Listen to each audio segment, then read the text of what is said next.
How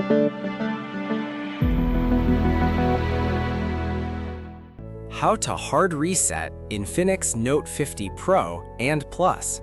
Step 1. Turn off your INFINIX Note 50 Pro Plus. Press and hold the power button for a few seconds.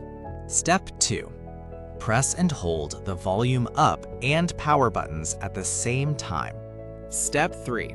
Release the power button once the INFINIX logo appears on the screen. Further guide is available in the description below. Since the remaining steps are technical and complex, we have detailed them in an external blog post. Make sure the device has at least 50% battery or remains connected to power during the hard reset. After the hard reset finishes, disconnect any cables and let the phone sit for 30 to 60 seconds before use.